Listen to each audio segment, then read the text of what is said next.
बहुविकल्पीय प्रश्न है। तो आज का पहला प्रश्न है, चेतक की वीरता कविता किसके बारे में है? शिवाजी के बारे में, कि राणा प्रताप के घोड़े चेतक के बारे में, हाथी के बारे में, कि सैनिक के बारे में? तो चेतक की वीरता कविता राणा प्रताप के घोड़े के बारे में है। दूसरा प्रश्न है, कविता में किस रस का प्रयोग किया गया है? शांत रस का, कि हास्य रस का, वीर रस का, कि करुण रस का? तो चेतक की वीरता कविता में वीर रस का प्रयोग किया गया है। इसका अगला प्रश्न हो जाएगा, चेतक को कोड़े क्यों नहीं लगाने पड़ते थे? वह बहुत थका हुआ था, कि वह बहुत तेज और समझदार था, राणा प्रताप के पास कोड़ा नहीं था, कि इनमें से कोई नहीं? इसका सही उत्तर हो जाएगा कि वह बहुत तेज और समझदार था, इसलिए चेतक को कोड़े नहीं लगाने पड़ते थे। अगला प्रश्न है, मैं और हाँ की पाठ से। तो प्रश्न है, यह पाठ किस खेल के प्रसिद्ध खिलाड़ी पर आधारित है?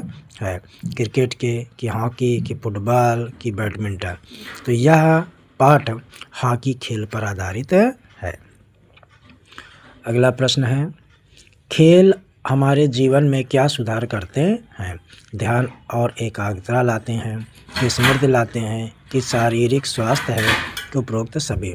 तो खेल हमारे जीवन में ये सभी चीज़ें लाते हैं, इसलिए हमारा विकल्प उपरोक्त सभी सही हो जाएगा। सामान्य विषय पर आधारित प्रश्न है, सफलता शब्द का विलोम क्या है? विफलता, कि मेहनत, आराम, कि परिणाम? तो इसका सही उत्तर हो जाएगा, सफलता शब्द का विलोम विफलता होता है।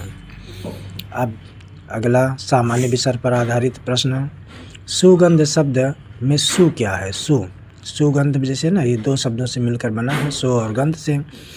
तो जो शब्द से पहले जुड़ता है उसे क्या कहते हैं? उपसर्ग कहते हैं। तो सुगंध में सु हमारा उपसर्ग है। अगला प्रश्न है, सामान्य विषय पर आधारित, रात शब्द का पर्यायवाची शब्द क्या है? दिन है, कि सुबह है, कि निशा है, कि प्रभात है? तो रात का पर्यायवाची निशा है।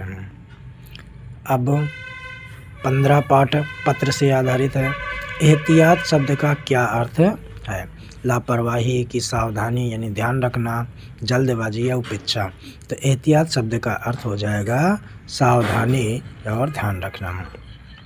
तो चाहते बालक चैनल्स को आप लोग लाइक कर लीजिए, सब्सक्राइब कर लीजिए, जिससे आपको ऐसी वीडियो मिलता रहे।